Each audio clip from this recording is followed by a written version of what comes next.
I goes to court, the state's attorney is standing there, and they start reading off. He did this, that, and other, that went from kidnapping and everything else.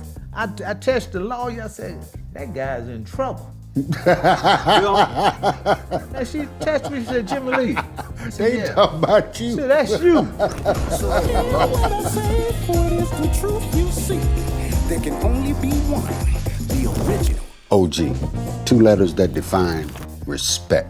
Welcome to the original OGs. I created the original OGs to document the forgotten parts of American history. I want to recognize and give a voice to the men and women that have climbed to the top of their game. Believe me, the men and women that sit in front of this marquee have been authenticated as original OGs. My name is Mr. Rick. Welcome to my world, a world of the originals, the unique. Welcome to the original OGs.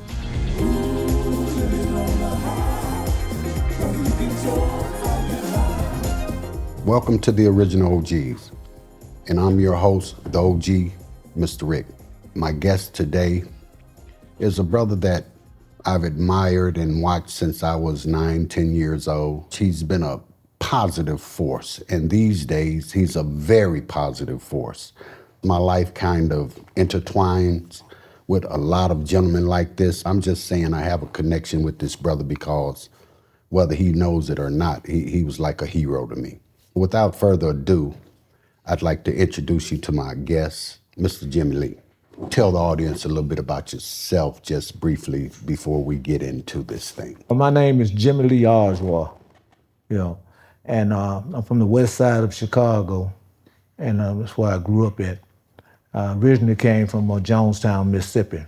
I got here when I was 6 years old. Tell them how you became involved with the Vice Lords. I got involved with Vice Lords at the early age, about 12, I was born in Jonestown, Mississippi, and I was brought to Chicago at the age of 6, And the neighborhood I grew up with was a North Lawndale area, and it was, matter of fact, the address I grew up at was 1443 South St. Louis in Chicago. And right next door to me was a family called the Richardsons that was next door to me. And matter of fact, I ended up growing up with them, and they became my family, just like the community became my family. Exactly. And so that's what it was all about then. It wasn't about no gang or anything. It was about a family, an organization to protecting your community. Right. That's what it was about. It was about respect and love for each other. Right. That's what it was about. The gun violence and stuff wasn't there then. No, that came later. It was a fisticuff if you had a problem. This was how it was taken care of. And then if you whip somebody, that same person could become your friend. Exactly. It could become your friend. Go ahead. You said something that always intrigues me about our history. You say you moved to Chicago at the age of 6-ish. Mm-hmm. You come from Mississippi. What? Jonestown, Mississippi. Jonestown, Mississippi. Tell me or share with us what you can remember about Mississippi, because we're talking the 50s here. I can remember being in the cotton field. I remember having my mom and dad had made a croaker sack out of the potato bag. In Mississippi at that time, you didn't have no babysitters or anything. The children gonna have to go with you, whatever you got to do. Wow. And so I remember all that. I remember when I first got here, I remember watching television, the Channel 9, and this was amazing to me. Right. Coming there. One of the things about growing up within the community, with the children, it was that love and respect for your neighborhood. Absolutely. It was pinpoint that you couldn't disrespect an older person. Oh, that just wasn't gonna happen. Because they will lay here and whip your tail and then take it to your mama and they whip get your another tail. one. And see, the day it's far from that. But you remember I'm talking about the age of 12. I'm 74 years old now. Right. So that's Some time so ago. some time ago, and there have been many changes. I went through many changes growing up, but one thing that I always kept embedded in me, what was embedded in me as at birth, and that was respect, Right. love and respect, and the organization at that time, the ones that was over me, they taught that and for the carry on, Exactly. And so they instilled it into me, and so the guys that followed me fell up under the same guidelines. Exactly. I want to kind of step back a little bit before we start our journey in Chicago. Go back to Mississippi. Do you remember in that climate any white-only signs or, segregational incidents or anything of that nature back then? No, I can't recall. You can't? No. Okay. I like to venture that because that's a reality. I can remember I went to Mississippi as a young boy, and I did see those signs. And you're about 9, 10 years older than I am, so I was just curious. But I was down in what's called Carthage, Mississippi, down in the Delta. Right. I have about 13, something like that. I had to go back down there for a minute, and you could tell, the difference. When you was down there, you can tell the difference, Yeah, my mother would always tell me to be careful how I talk. She didn't really have to tell me to get off the sidewalk. She just never had a habit of walking on the sidewalk because you're inviting trouble. Right. Yeah, but I was mostly when I went down there to visit, it was back in the field, in the woods somewhere, so still wasn't coming in contact. I understand. But by conversation, you know that there's certain things that you couldn't make a move on. Right, because my grandmother and my mother, I guess what you call table talk, here in Chicago, they were always talking about what it was like as they grew up there. And there was some pretty rough stories there, and those stories gave me the courage. That's what I'm leading to. Those stories gave me the courage to not be afraid of white America, because I can remember my grandmother telling me that white folks came on their land, no disrespect, but she said my great grandmother would meet them right at the road with a shotgun. And she would tell them, hey, this is private property, and I'm only gonna ask you one time, get off my property. After that, it's gonna be a problem. Hearing those types of stories gave me a certain kind of liberation. And I say that to say, once you were in Chicago and the brothers started to create the organization of the Vice Lords, and you took, what was your role and how did you rise through the rank? My original role in there was being a member, It was part of my family. Right. And at that time, we went different places. We determined as a wolf pack, because it's like a bunch of wolves ride and walk together, and Right. through the neighborhoods and stuff. That's the way we used to ride. And if we had any confrontation with any rival or anything, most of the time it'll be you'll call out the chief war counsel that's Right. open them at that time. I remember. And when you call one of them out, the chief war counsel from North, they might beat in the middle of the streets and throw down. Right. And then out they throw down, that's a dissolve at that moment, That would end that, And it was a habit if you went somewhere in a group at that time, you go to the group. Right. If you go in a group, Come you're back gonna make as a sure group. everybody come back. Right. Within that group. I don't care get it. where you went. If it's going out to like the Central Park show or anything. Right. Go up in there, you're gonna go in a group, because you're gonna meet another group in there, at that time, you were running to the Casanova Covers, Right. something like that. You know, interesting. Central Park Theater.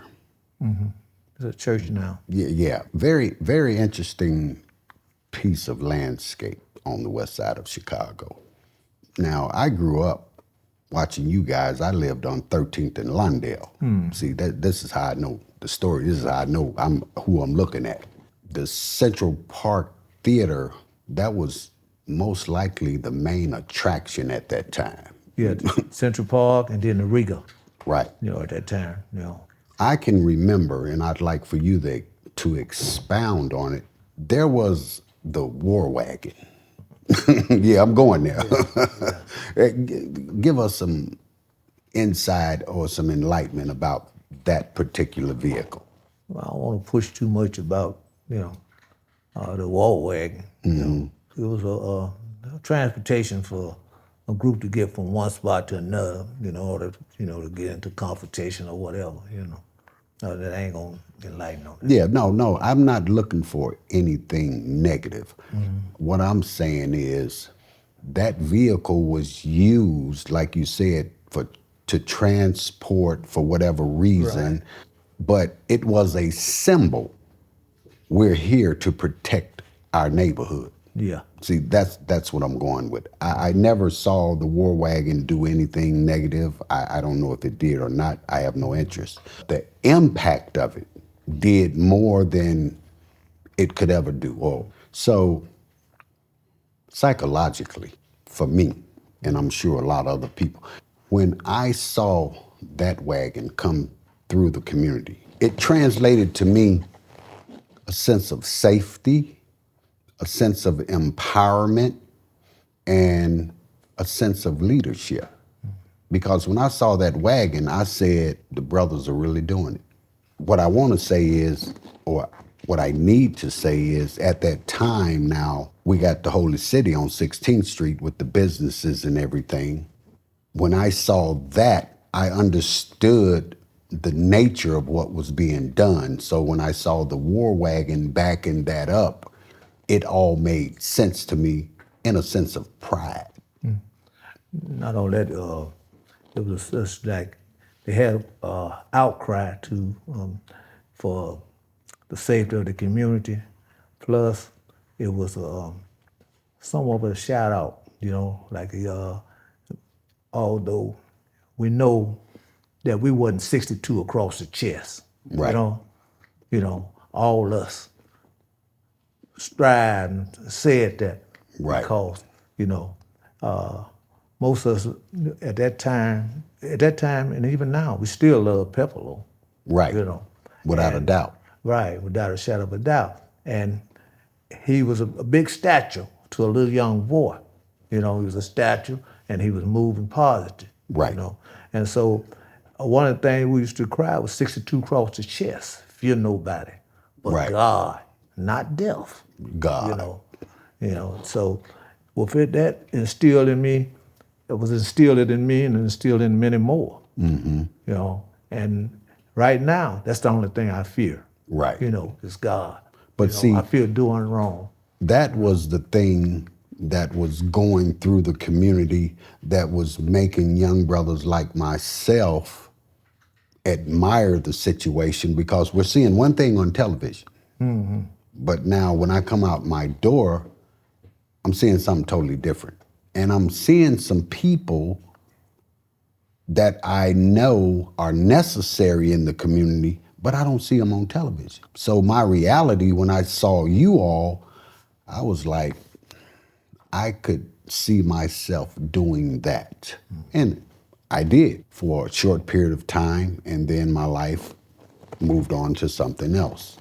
But at what time did you end up in the Henry Horner? I ended up in the Henry Horners in about 1965, 64. Wow.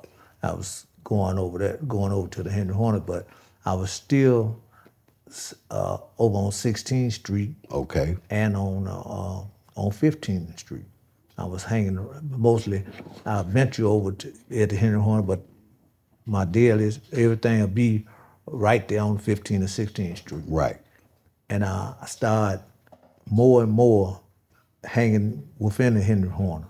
Right. And with me hanging in the Henry Horner, people was taking a liking to me. Right. You know, taking a liking to me. So it was 4 or 5 different organizations that were within the Henry Horner.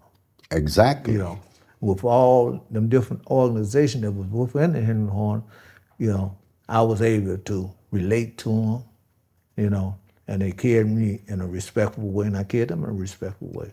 So I was able to move. For the younger brothers out there, you just said that there were different organizations there. You know, because I lived in the Henry Horns. I lived in 111 for about 2 years. So Bud now. yeah, but Junebug's still my friend. You know, you still work with Junebug. Just came home. That's our man's. People, you said there were different organizations there, so I can remember we'd be in the playground and they'd be trying to explain to us about the Black Stone Rangers and Black Peace Stone. Black Peace Stone, things of that Gangster nature. Stones. Back then they were Gangster Stones. Yeah, that was Bud now. Yeah, Bud was a Gangster Stone. So when you say different organizations, I understand what you're saying, but it's Moose and it's Horsehead. Your relationship, Not Horsehead, but I'm not going to go to it. It's not his name, but no, that ain't his real name. These are just street names. But then, because that was your era, and you were really doing some things then, give me some conversation or some history of how that really played out, because all of you guys were there at the same time. we was all there at the same time. But at that time, you know, each organization had the same goal in mind. You know, their goal, you know, was for their community and to protect their community. Right. You know, and because at that time, even the police didn't come up in there unless you let them up in there. Wow. You know, they didn't come up in them projects unless, you know, you let them up in there. Right. You know, even when they turned around put security up in there, they didn't travel up in there unless you let them up in there, you know. So that's very interesting. You got all these gentlemen with the same goal intended. But the gentleman that he referred to, associates, you know, which was Gangster Stone, he talking about Bud and Moose. You know, they was heads within the organization there. At the same time, they was for the betterment of their community. Right. And at that time, it wasn't drug traffic, you know, in there, anything within that area. Matter of fact, the Henry Horners, you know, they barred in the drug activities within there. Right. You know, Because of all of the different organizations all there. different, they bind together and bind there. It was a session up there on, at that time, if you seen somebody that was doing drugs, they was hiding it doing it. You know, it wasn't no open market. Right. You know, on Levy and Madison, you know, that's where you might run into guys that was doing drugs. And selling. And selling. And when you're going back and forth to school, you know, like I used to go to school up there, walk to school to Crane and Right. go in that route. But you're very seldom you'll see somebody like that. Right. And at that time, you weren't able to come within that community and do anything. You know, Right. It was pushed out. But by forces outside of the community that laid here and made access and dumped drugs over there, Exactly. you know. And begin to make that a war zone. Made a war zone over there. It was dumped into the area. It didn't just Exactly. come there. My brother and I, we made mention of Moose. We first want to say rest in peace, our good brother. We mentioned some other people, Junebug, Horsehead. These people we only use their reference because they lived in Henry Horner at that time. No more, no less. We're not trying to tell their history. We're not trying to do anything, but they were a part of our lives. In fact, they were our friends. But I want to make sure that everybody understands that we're not trying to paint any kind of picture for them or about them. I love them brothers. They still a part of me. Even the ones that the deceased, they still part of me. Yes, sir. And it's nothing negative I got to, will ever say about them. Not one negative word. This ain't a negative show. Okay.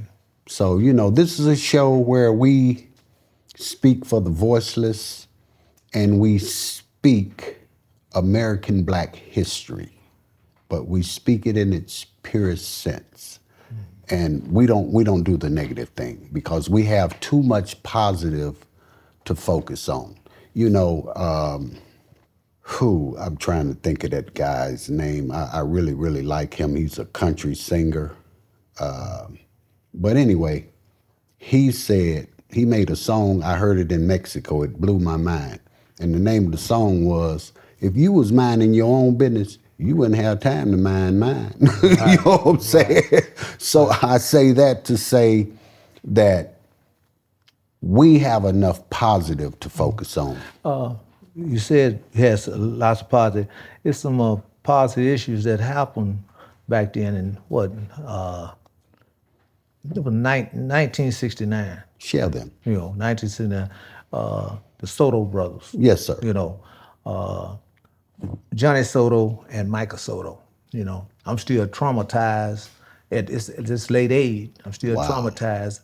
October the 5th and October the 9th. Wow. Them 2 days, that comes around every year. I have effects on me. Wow. Share that story with us.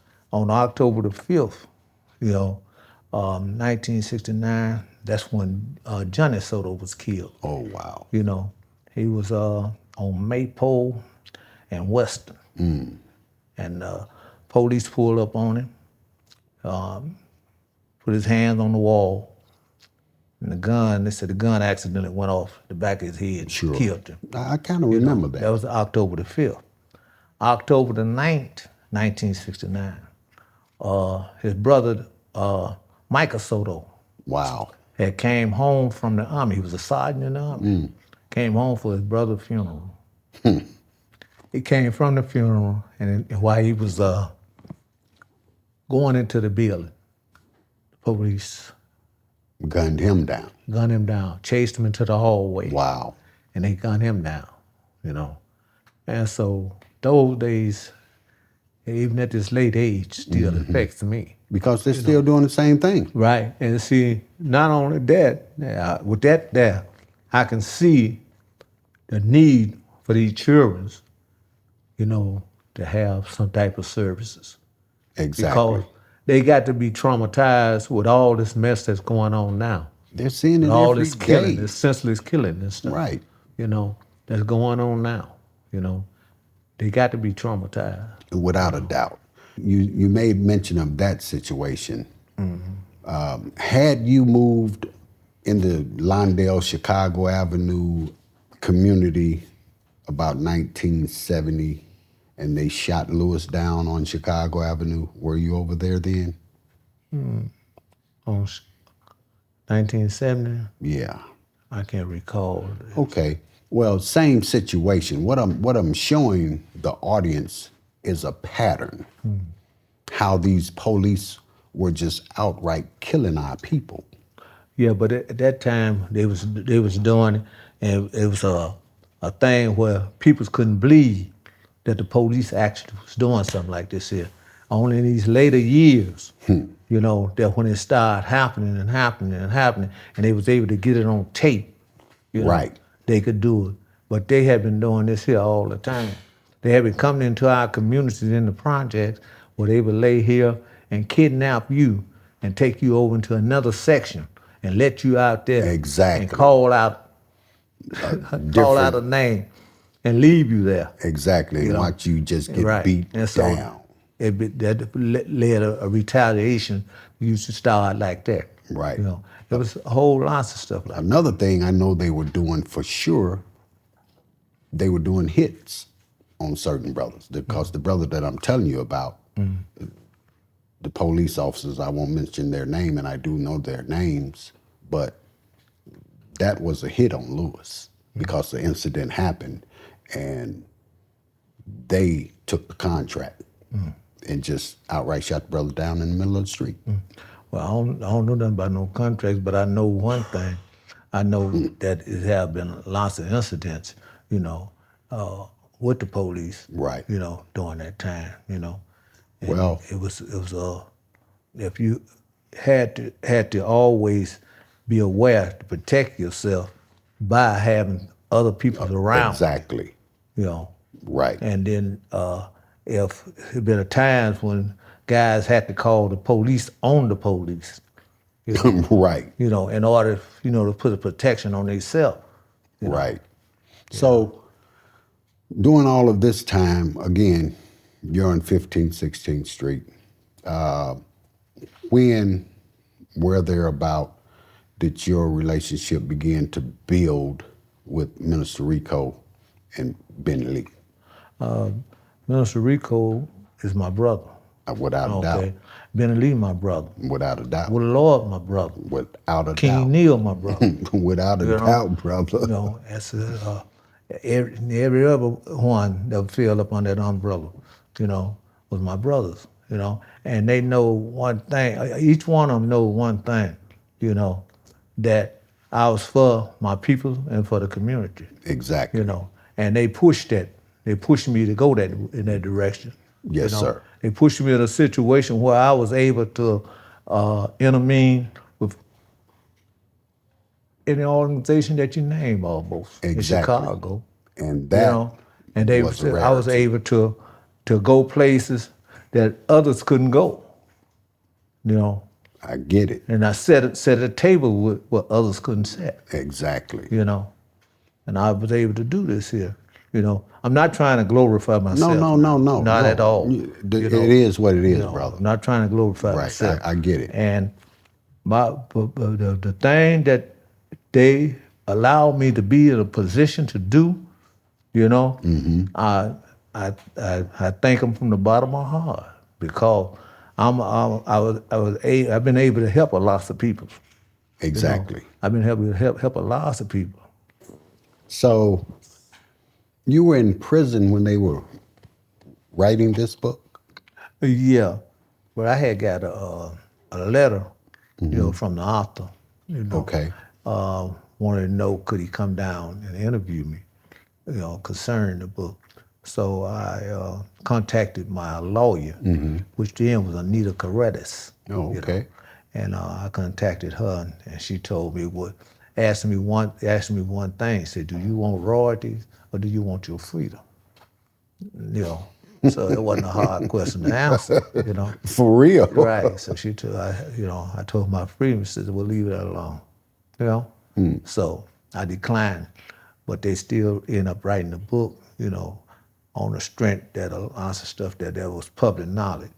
You know. Right. And going to people's and talking to them, and they telling their story Right. about me. So they wrote the book, and but when the book came out, they came and got me and put me on administration lockup, and that was it put you in segregation. That's prison within a prison, you know. And then they turn around. You might stay there for a week or two, then they transfer you to another institution, to another city, and then they'll turn around and do the same thing over and over.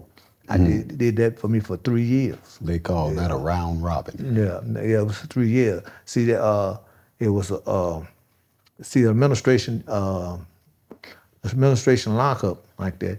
You know, they don't have to have you don't have to have been violated any rules within the institution. If they consider you a threat, and they can put you on. It's the same thing as the circuit. They had a Right. circuit where they put you in. They got you that violated some rules and stuff, and they put you in there. They And ship you you from just keep seg to seg, going. from go and go. Right. But the administration is the same. It's the same thing. It's just that you haven't violated none of their rules. Right. And so they did that for me for 3 years. Then they came down from Springfield and called me up to an office and told me, say, Oswald. I said, yeah. And they slapped the book on the table. They said, is all this true about you? I said, look at here. I didn't write the book, you know?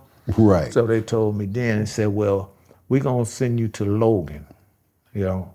And I said, your partner just left up out, leaving up out of there. You know, it was where the Lord was leaving out of there. Right. So we're going to put you there. And if anybody, anything happened to anybody down there while you down there, the next place you'll be is in Alaska. You know, I said, Alaska? What am I doing in Alaska? They said, your people's gonna have to fly to see you. You know, I said, well, it's cold down there. I don't want to go that way. Exactly. You know, they finally let me out in Logan. Now, Logan, that's an interesting place as well. I think there were brothers that's been there a long time, and you know, I'm just saying we're verifying information. People like Mongoose and who else were they there when you came in? Mongoose wasn't there. He had shipped them somewhere else. You know? Okay. And see, Logan at that time, it wasn't really no holding spot for a whole lot of people. You Right. know? Yeah, as far as, you know, under confinement like that, they'll have Right. a few in there. You know. Okay. No, I did time in Logan. I understand very well. Right. And they did time, but I was able to get out in Logan after a year in segregation there. I got out and got into culinary arts. Oh, wow. You know, they pulled me in there because at a certain building they didn't want me to go in certain areas. Right. So they had hooked up a school right there. And I went there and ended up getting a degree, AA degree in there in the culinary art. That's pretty good. So it came from a time when they was constantly watching me through the wonders to a time when I was cooking, you know, for the administration and people that come in to visit them funnels and stuff like that. Right. You know, I had got in a position where I was doing their cooking, the one that they was fearing. Now I'm cooking for them. Wow, wow. You know. That was a pretty good situation. But the year I did in Logan, segregation, you know, brought about a change on me too. Explain that. Yeah, it brought about a change on me too.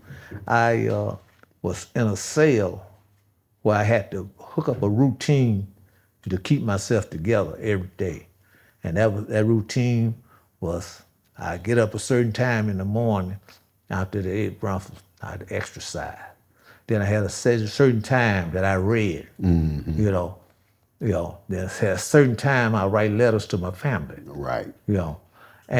But every day it was a preacher that came by my cell and he'd stop and he'd look at me, he'd ask me, he'd say, can I help you? You know, anything I can do for you? And I always told him I'm all right. You know? And about a year passed, and he stopped at my cell, and I told him I was all right. He said, hold up. He said, I got to know one thing. You know, how do you do it? You know, I said, do what? He said, everybody in here asked me for something. Something. You know, to do something for them. And you ain't never asked me to do anything for you. It's always said the same thing. I said that because I am all right. He said, because I know one thing. You know, if I lose my mind, you know, they got some place for me at the end of the day to get out, you know. And I have a goal. I have family out there that I want to get back to. You know, that I want to get back to. So I know if I lose my mind, I can't do it. That ain't gonna work in your favor. That ain't gonna work. So he laid there and shook his head, you know. And but that goal for getting back to my family kept me going within the institution because it was a point. It got to a point one time where I gave me 30 years. Right. You know, it tells you the story in the book. Mm-hmm. You know, it's true. It tells the story of the book, how the judge said, Jimmie Lee, I sentenced you to 30 years. And I wished, I could give you more. I could give you more. You know? I already knew. Yeah. And I could tell the whole story in there. Oh, you know? wow. A thing that really, that made a change on me coming out there in the institution to come up out of there too.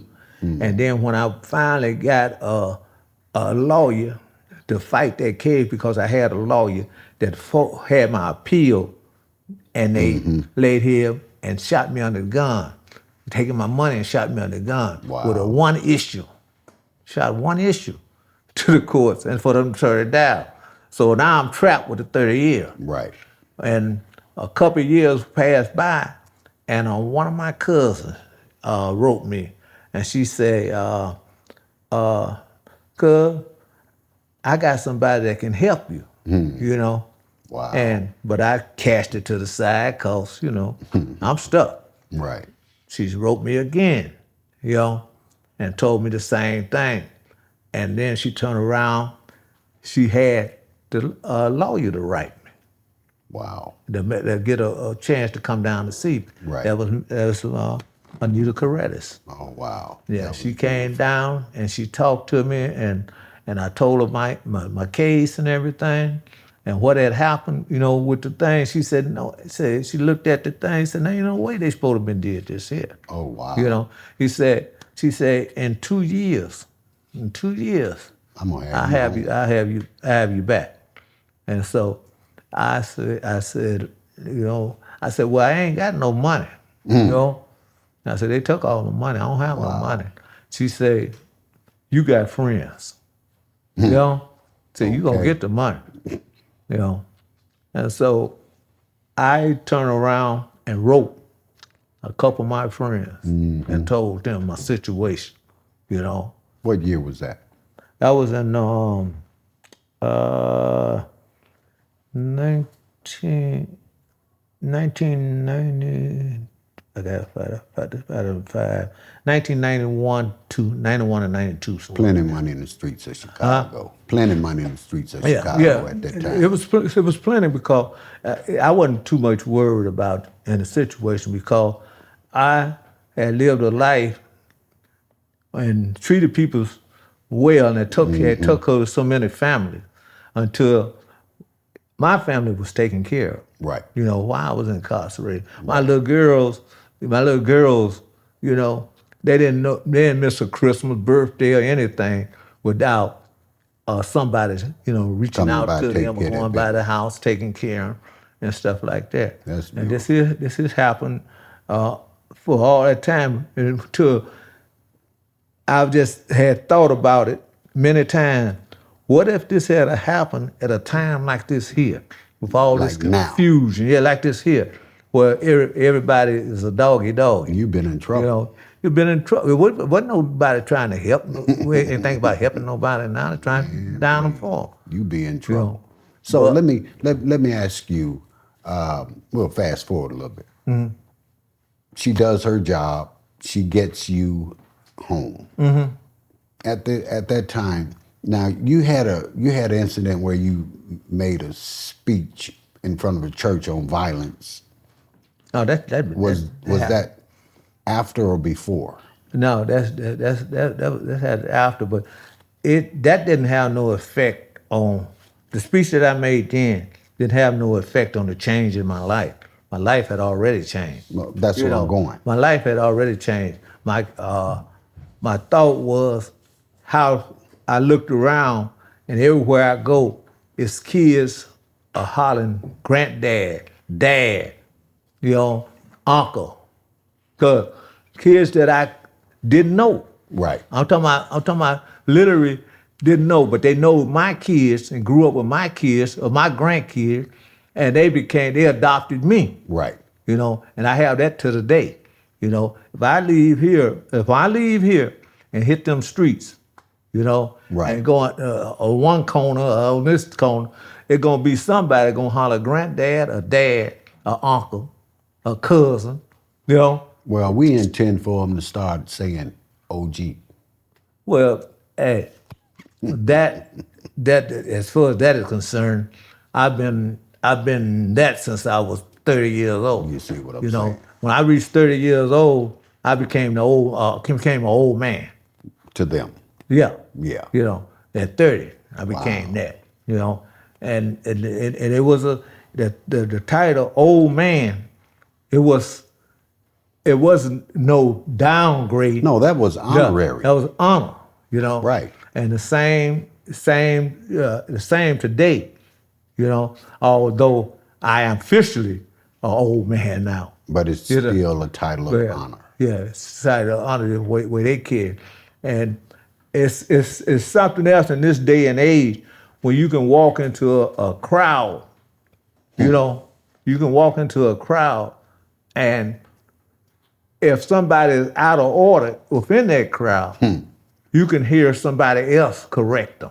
Exactly. You know, you hold up, Hey, man. you know, that's you don't dude. do that, you know. Yeah, that's dude, man. Yeah. Y'all need to chill out. So they're, you know, and it's not because you can't go and control nobody like that with your knuckles, you know, or with a sword and anything. No, it's called respect. You can't do that. You know, you got to earn respect. You Right. can't lay here and tell somebody they got to respect you. How is that? No, they ain't got to do nothing, and they ain't gonna do it. But again, it's an honorary title it's something that they want to give you out of respect. I can remember when I was growing up, OG in the house, maybe for you too, that was referred to my old girl. Mm-hmm. You know what I'm saying? You have to ask my OG if I can do that. Right. You know what I'm saying? But that too was honorary. Right. This show has the intent to define what a real OG is, what an original OG is. My partner and I have developed a method to ensure that if someone should sit in front of this OG logo, that they have been authenticated and found to be true in their history as far as what an OG is. Old gangster. It became an honorary title of empowerment. Today, I chose to use it, my partner and I, because we represent the original gentleman. After you've done all of that, then you become this. This is a gentleman. Don't get it twisted. You know, see, a gentleman, he carries the ammunition belt of many different things, you know, and they're all available right on his hip. But his character is that of a gentleman. It is. Remember when I was a shorty, one of the things we always would refer to, I'm a gentleman and a scholar. See what I'm You know, saying? I'm a gentleman and a scholar. Now, it used to be that's what I used to push, Right. you know, and say. Until I pushed it to a point where at this moment, that's what I am, you know. That's simple. There's lots of things that the kids, we pushing at the kids, you know, they'll turn back from you unless they can see that you for real, you know. For real. What you're saying. And that's what I'm doing. I'm in the streets every day. Right. You know, I work with UCAN. I'm a violence intervention service, and I'm a youth development coach, you know. Interesting that you say that. So you deal with violence every day in these streets of Chicago. How have you personally been affected by the violence in Chicago? I have been affected. Not you as the individual. I but, know. You know, I know. around you. Around me, you know, I have been affected quite a few ways. Yesterday, matter of fact, it was a balloon release for one of my grandsons. Wow. You know, that was killed 5 years ago. You know, a few days for that, it was won a balloon race for one of its killed 3 years ago. You know, and all of them. And matter of fact, I had 3 grandkids to get killed in the streets. Wow. And they 2 of them on the south side and 1 on the west side. And this is just the gun violence that's going on in the street. You know, it wasn't nobody just ride around and say, well, them Jimmie Lee grandkids. Right, they don't even know these your Let's grandkids. gun them down. No, it wasn't that. No. Dude, the gun violence out in the streets, it could happen to anybody, you know. Totally agree. Anybody. It can happen to the kids. I'd have been to a situation where the little girl got shot while sitting in the house watching TV. Watching TV. You know, and stuff Stray like that. bullet.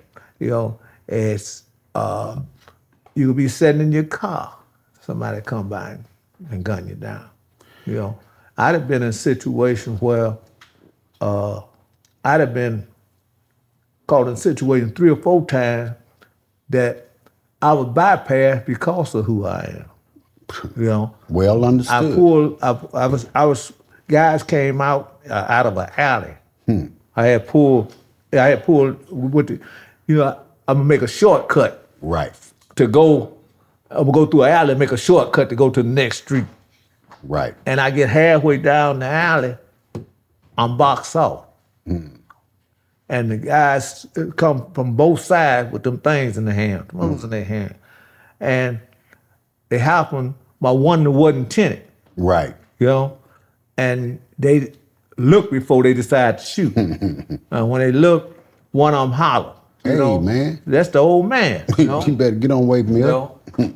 And so I was able to scout. Another time, this right here on Chicago and Pulaski, in the gas station. Right. I pulled up in there. My wife is in the car with me. You know, she gets out. She want to get her some cigarettes.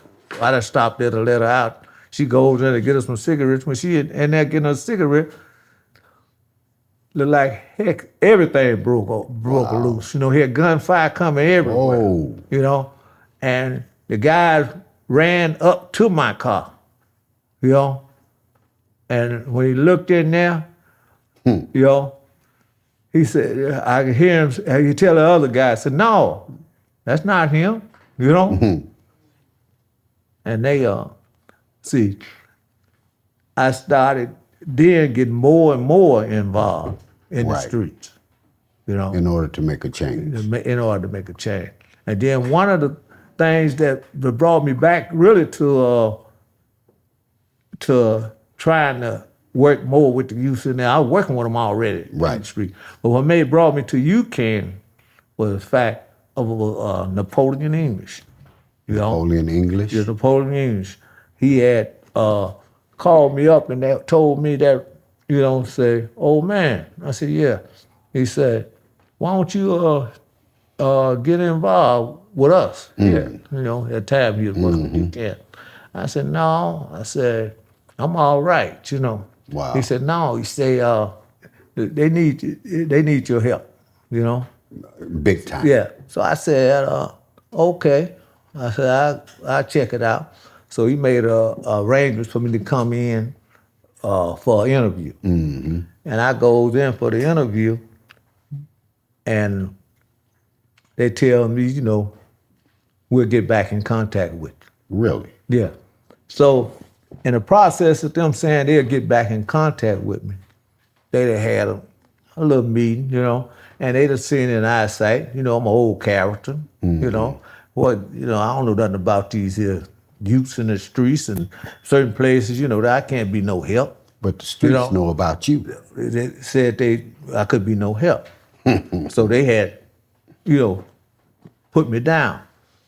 He turned around and he talked to the minister and tells him what they had told. So they turned around and had a meeting with the guy that had a meeting with me. They called them up, made an appointment to go up there and tell them and tell them, say, do y'all know that Jimmie Lee go everywhere? You know? Do you know that know you dealing with? Yeah, say don't you know he can go anywhere and talk to anybody, you know? And how could you say he can't help? You know? That's crazy. And so then they turn around and called me back in behind that. And when they called me back in, they had called different peoples in from different sections. Right. And each one of them came in and embraced me when they came through the door, you know. You see it for yourself. Yeah. So it was and right now I'm still working, you know. So you're being involved in trying to mediate or prevent or deal with the situation after the event, you know, in violence. See, that's the thing. See, in the VIPS, you know, violent intervention services, Right. you know, you try to catch it on the front end. Exactly. You know, and most of our mediations are done on the front end. You know, and that's the try to catch something because usually before any violence jump off, it's always usually an argument. You know, Something transpired. Something that transpired, or either social media is a key figure. You know, Today. Today, like they can lay here. You might catch something on social media that you see, and you're able to reach out, reach out to that person and talk. We never in our mediation, we never name names Right. of any organization. Right. You know, if it's we use a subtitle like Group B or Group A. You know, Right. Group A is having a conversation. Let's try to get in contact with Group A. Right. Now, the person you talking to would know who Group A is or Group B is, but wouldn't nobody else because we would defeat the purpose if we lay here and use people's names. Right. Now Now you can set them out. You'll set them out, and then you'll set yourself out because you're no longer a credible person within the community. Exactly. And see, that's very important. And no one's going to come back to you. Right. And then you're able, and the thing is, sometimes you're able to save a life, just Right. by, reaching out to somebody. You might reach out to Group B and talk to Group B, somebody that's strong in Group B, and tell them about the situation. Would you please try to put a handle on this here? Right. That brings a question to my mind. You're out here trying to curtail this stuff, prevent it, mediate it, and then you have a situation, I believe, your grandson, he gets gunned down 30-something times. Yeah, 32 times. That doesn't make you, well, quite naturally it makes you feel a certain way, but how do you process that so that you can use it in a positive way rather than falling into the same trap as a retaliation? No, because I loved my grandchildren. I love all of them, all my kids, and I even, the ones that adopt me, I love them, and I don't wish no harm on them. Right. And by the same token, I don't wish no harm on somebody else kids out because exactly. lots of your kids have been misguided, they've been misguided to the point that they'll lay here and use that weapon like it's a toy game, a game or something. Video game. A video game or anything. They lay here. Anytime you shoot a person 30 sometimes, that's an overkill. Yeah. That's the overkill. Pretty much. That's an overkill. That's But crazy. the weapons they got now out here, in a split second, they can shoot numerous people, Yeah. And they say there ain't no way they can control it. They can control it. The only thing they had to do is stop making the bullets. Stop, yeah. There it is, the guns right there. out there, stop making the bullets. Stop letting them get the bullets, I bet you if they stop making the bullets, that the killings will immediately fall, because at that point, people will start saving their bullets. Because if you run out of bullets, you got real problem. So the bullet will have a different value, and they won't be wasteful. And crime and murder will go all the way down. Right, but they wouldn't be able to, if you certain type of weapons, like the military weapon, they gonna have to stop making bullets. But the regular bullets ain't gonna fit the gun. You just need to regulate that situation. Make sure that those bullets are not getting to the streets the way that they are. Right. Because this is insane, man.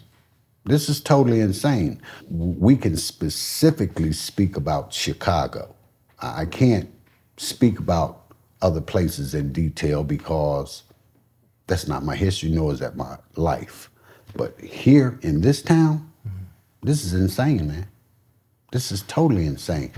I want to revisit the book for a moment. I got two things I'm interested in. The first one is the writer of the book. You were in prison when he wrote the book. He took it upon himself to use public information to write the book. After the book was written, have you had an encounter with him as a free man? Yes. Take us on that journey. I was at the ceasefire office, and they was having a meeting there. And because at the time, the gentleman was writing the violence interrupters. Number 2. Yeah, there's a film he was doing called the violence interrupter. Oh, okay. That they done. And he was talking to a few young guys coming up out to me, and one guy touched me on my arm and tells me who he is. So I goes over to him and extend my hand and tell him I'm Jimmie Lee. When I told him I'm Jimmie Lee, he jumped back and threw his hands up and said, "Oh," he said, "'Cause I'm all right." What do you mean? Is you all right? I said, you ain't did nothing. The only thing you did was wrote what we was told. We don't have no problem. So we talked, and from that moment on, he came to my club and sat down and talked and walked the streets at different events that happened, a shoot and respond. He was acted in there because he was doing that thing on a violence interrupters. So he was acted in there. So I was constantly crossing paths with him. Okay. And then he said he wanted to meet for lunch or something and talk about different things, and that he was planning on writing another book called American Summer. Let's talk about this book for a minute. Okay. In fact, this is the book that you encountered him about. Right. So right. Do me a favor and give the audience a sample of how he wrote, maybe a paragraph or something. Just read something so that the audience can get a feel of what we're talking about here. It's in chapter 2 here. He talk about the children called at home hornets. More frequently, the projects are simply the jets. And one of the young men called Farrell called it the graveyard. Now, Pharaoh. Who was Pharaoh? Pharaoh was one of the young brothers that grew up in that. This was originally he wrote the book of writing the story on. Okay. On the two young men growing up in the projects and the hardship they was going through while growing up in the project. Right. But in the midst of him of getting their story, every wall he ran into, my name came up. Okay. That my name came up each time it was some type of tale that he had to go through, wiggle out, and people was talking about same thing, and so he got interested in who is Jimmie Lee, who is Oswald? Why does his name keep coming up? Yeah, keep coming up. In chapter 4, where he goes into a thing on here. He said, on a warm day in mid-July, a caravan of 3 cars pulled up to the sidewalk at 2 high-rise just across the street from the Rivers. That's Pharaoh's family. Right. 2 young bodyguards stepped it out of the first and last sedan. Then from the middle emerged Jimmie Lee, a barrel-chested, square-jawed man who was no more than 5'7". A bulletproof vest sometimes made him look even bulkier. He held his cellular telephone in his side as a band of worshiping teenagers mobbed him. Emotions caught Lee's action in an interest way. One of the buildings, a drunken man berated his young daughter. I ain't gonna say that word. Right. You be. What did I tell you? The father screamed at this cowering girl. Lee walked towards the building and with a suddenness that left the father defenseless, slugged at him in the jaw, knocking him to the ground. Lee stared at the crumbling drunk. You don't give no kid disrespect, he told the man. But that's my daughter, the fallen man explained. I don't care if she is your daughter. She's 13 years old, and you're calling her a B? Don't do that again. Lee walked into the building where he had a meeting with some of his workers. Leave it right there. You can hand it to her. Okay. And the projects now, the projects then became called the double eight. I mean, Why they call it the double They eight? call it double eight. It's, double eight's Henry Horner, but they just referred to the double eight. Right. Because behind them, destroying them, tearing them down, rebuilding, they still hold fast today as the double eight. Right. They have a reunion every year. What them people come together at Union Park, Right. and come all over and meet up there, picnic and reunite and Right. introduce, the different generations. So for, since I've been home, I usually attend. And you'd be mad. One matter of fact, the author of the book, taking him out there one year to the thing, and we walked around the yard because lots of the people he had got in tune with when he was writing the book. Right. So he was amazed at how the peoples, would greet me within that area. Hey, man, what you just said. The people that do that type of thing, and first before I proceed, let me interject that it doesn't sound like he did you an injustice in the book. These people, they do their job, but they really have no sense of reality about our lifestyle and our community. And when they come among us and begin to observe, it's pretty mind-blowing. Yeah, but I had to say this about him. He became a friend.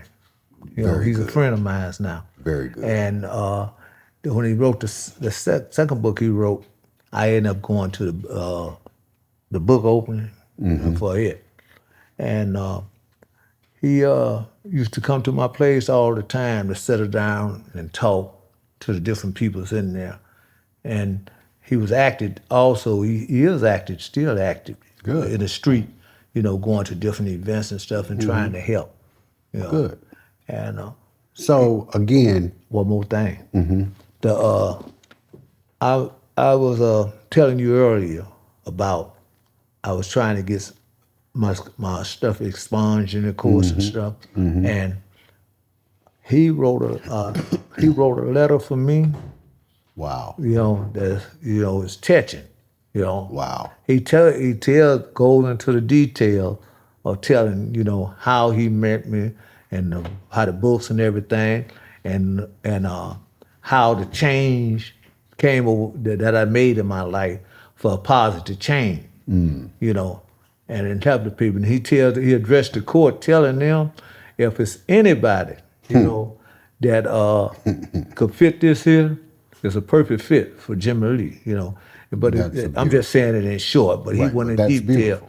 But with him writing that and other peoples that wrote letters for me, I got one from a bishop, one from a judge, and people that at my job, and for them people to see you in that same light, there's got to be some truth in it, A lot of Yeah, truth. it got to be some truth in it. That's what made a change. And I'm saying this here, I'm gonna take you back off of something for a minute.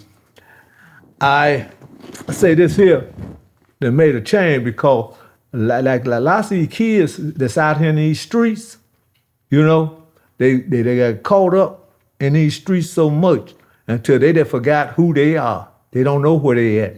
For real. And then with the drugs helped them even go further. I haven't never got high in my life. I don't smoke and I don't drink. Wow. And I never have done none of that. Wow. But I was intoxicated on something on the life that I was living. Yeah. Okay. I'm saying this to say I forgot who I was. Right.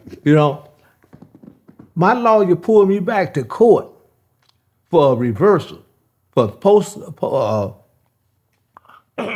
reversal. I goes to court. They had to have a hearing for a post-conviction. And I'm standing up there in front of the judge for a hearing. The state's attorney is standing there, and they start reading off You had to different say, stuff. who they talking about? Listen for a minute. They started reading off, and instead of going in there, he did this, that, and other, that went from kidnapping to this and everything else. I said, I touched the lawyer, I said, that guy's in trouble. And she touched me, she said, Jimmie Lee. I said, They talking about you. She said, that's you. I said, oh, Lord. So, what I'm saying that to say that some of these kids that we dealing with, is they don't know that some of them don't know the act that they really doing in these streets. I ain't talking about the ones that just jump up and just. I know what yeah, you're they saying. know they did that. Right. But I'm talking about doing other things that they built up and built up and built up. And forgot all about it. They forgot all about it. Hey, but when you get in that courtroom, they will definitely remind you. But Shay, can you hand me that book, please? Thank you.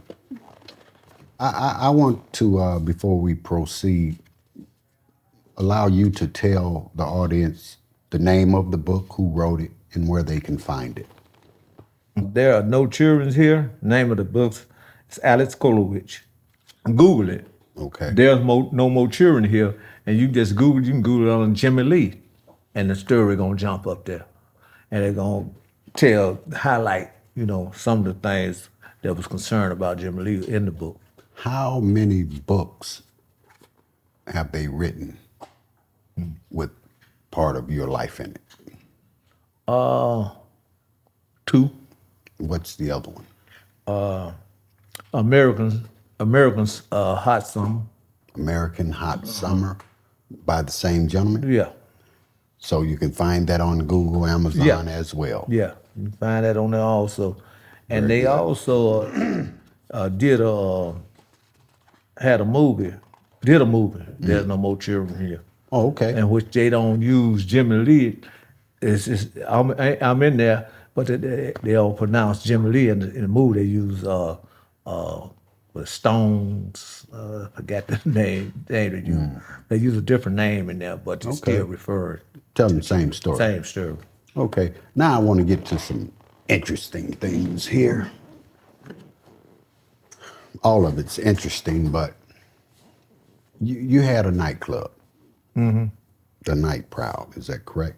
Yes, sir. Everybody used to come through your place. I got a little tie-tongue there.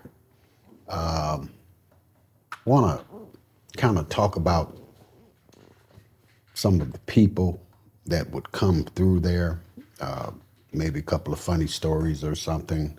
But before we do that, did you have a relationship with people in other organizations like Larry Hoover, David Boxdale, Fred Hampton, Willie Lord, Jeff Ford? You pick them, you either did or you didn't. You tell your story, It just seems that at that time, everybody had a relationship with each other. It wasn't, I don't deal with you, because you one of them guys. Everybody was really trying to, with the same intent of reaching the same goal in order to make the community better until things fell apart. So if you like to share with us some of the people briefly that you did have relationships, we'd be strongly interested in that. Right. Well, as far as the brothers that you mentioned, like Larry Hoover, Larry Hoover, I ain't never had no direct contact with him. My son that played ball with him in a joint.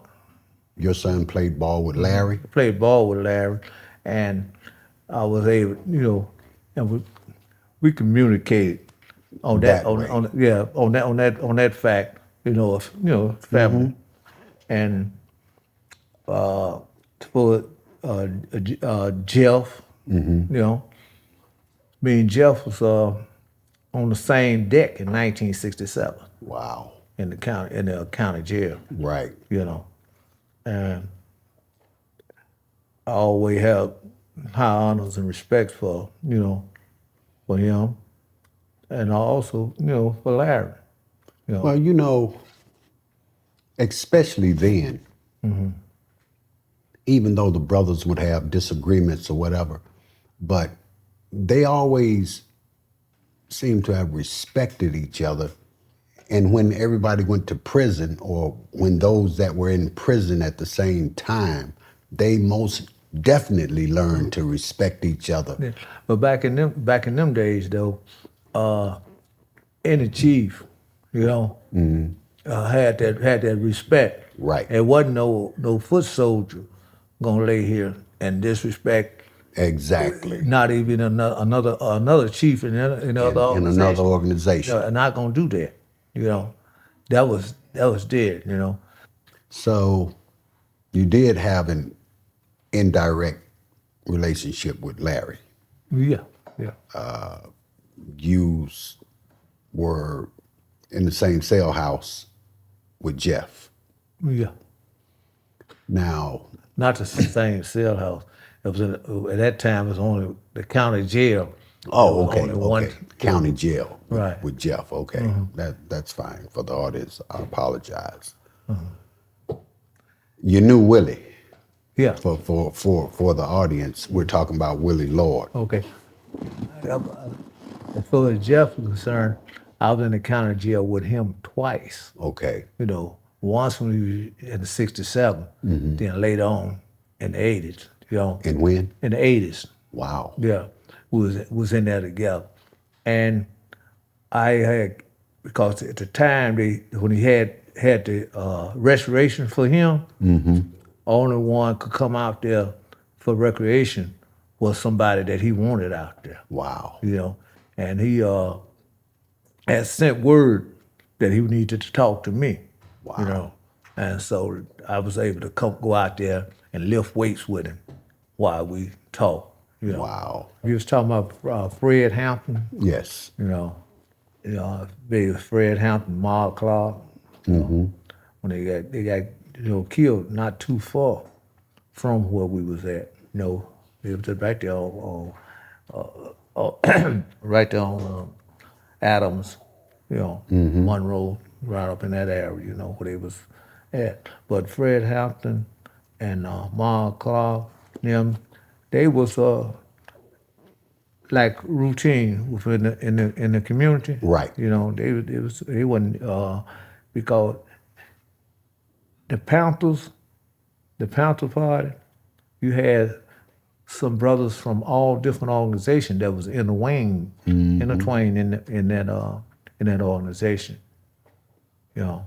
They tried to show some of that in the movie. And then, well, I was telling you about the Soto brothers. You know, that's who had the battle with the police behind that, you know, in the project. And then one of the brothers had to come out and ask for the ceasefire so they can get Michael up out of the building to take him to the hospital. Wow. You know. You said one day he came by your place and he was in there socializing and playing a game. Let the audience know about that story. No, we had say sitting around playing spades, you know, within my joint, and had a bunch of different guys from, you know, different sets, because if you know anything about spades, everybody's the best player, you know. Hey. And when you got everybody the best player, you got guys that reach out and come together to try to beat the best player. Try to beat the best player. Right. You know. And Willie considered himself, you know, the best player in the world. Yeah. You know. And he done got together with some other guys from different sets that came down there, and they sitting down playing cards. We got about 3 or 4 tables going. But this table here that he's playing at, you got people just standing around, gazing at the table. So one young guy was standing up there. He was standing over there, and he all of a sudden touched Willie on the arm and said, "Anybody ever told you look like Willie Law?" You know?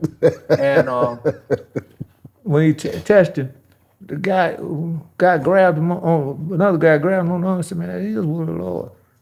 You know? Crazy or something. he said, you know, but by him sitting in there and they seeing another side of him, right? You know, they couldn't believe it. Because he was really on one side of him. He was a very loving and gentle person. And then there was another side that I don't think anybody cared to visit. Yeah, see, Willie, you know, was my brother, you know. Right. So I know he did a lots of things that people thought he was unjust in doing, you know. But I had told Willie once before, you know, that some people don't, it's not scared of you. Right. You know, they'll lay here and take whatever you offered them. You know, if you loan them some money or something, they'll take it, you know. He was under the pressure because who he is, he don't have no problem. I said, you can't do that. I said, some of these guys, dope fiend, that's what controls them. Exactly. You know, they'll tell you any lie in order to get a few dollars. Exactly. They ain't gonna get your money back. And double cross you in the next 5 minutes. Right. I get it. You know, so, brother, it has most definitely been my pleasure to do this interview. As I've said before, and I say one more time, you've always been defined in my mind as a big brother to me. You know, I've never been anywhere in many, many years, and if you were present, you didn't acknowledge a brother. You know, that for people of the streets, that's very important. That's very important to be around certain people and be acknowledged. Because if you're not acknowledged, you and I both know it makes you look and feel about that big. You know, especially when you're given the impression that you have value, you know. And I say all of that to say thank you. Most of all, thank you for coming to this show. And thank you for sharing your story. We always have a final question we ask the guests. And the question is, and I'll present it to you respectfully. Can you define, I know you can, will you define for us your definition of an OG? Well, my definition of an OG is someone who had been around in a while, that had got a lot of knowledge about a lot of things. And as far as myself is concerned, you know, personally, I believe one that enabled to help people and accept help and reach out, try to save the children and take care of the community. That's a beautiful thing. That's simple. Mm-hmm. That's what we do here. That's what an OG is. Right. They got a poster of me on Central Park and 12th Place. It's a poster on the side of the fence, and it tells about some of the activities that we do within that community. Wow. They got me considered a legend. Right. No, they don't consider it. They just tell it. But they tell the story because one of the programs that we do is called Light in the Night. Mm-hmm. You know, that's bringing some light to the children so they're able to come out within that area. Right. At certain, making the world a better place. Yeah, for them. And we got that one, and it's another one, late night barbecue. Where we go out into a community where it's might have been a shooting there, a shooting response, or just a hot area, called hot spots.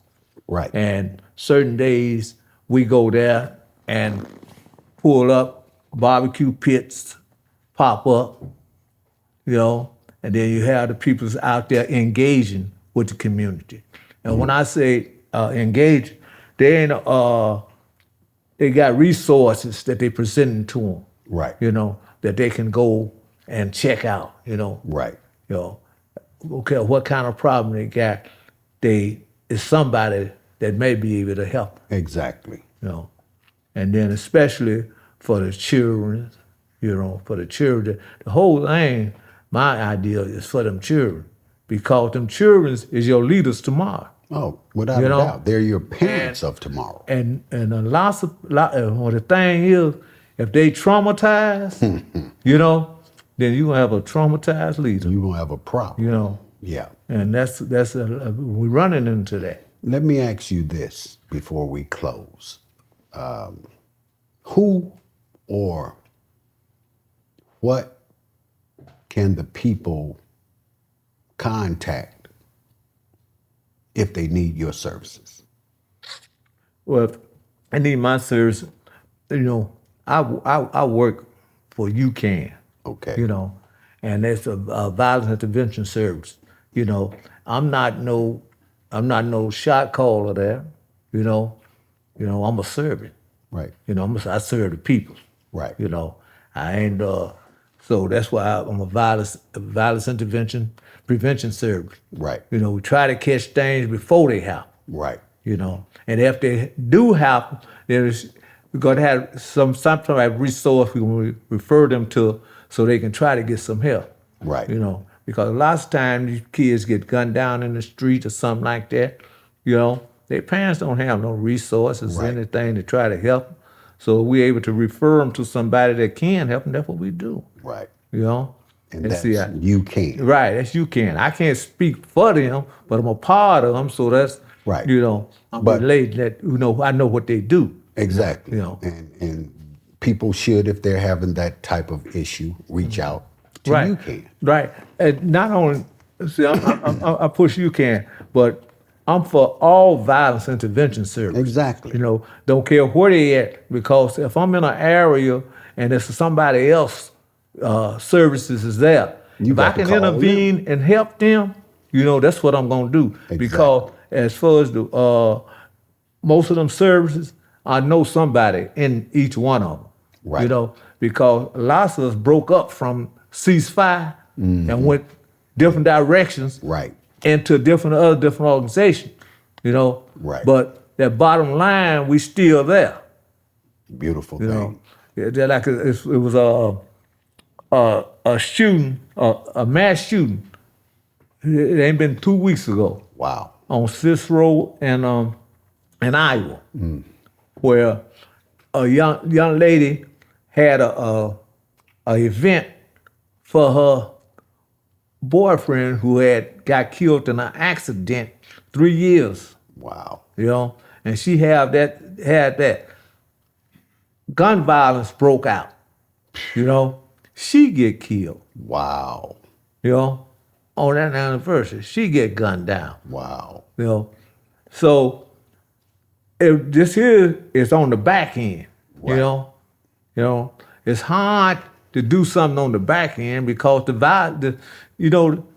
job it's been done already. Right. You know, but you can on that back end is try to relieve the person that's close to them and the support that's there. Right.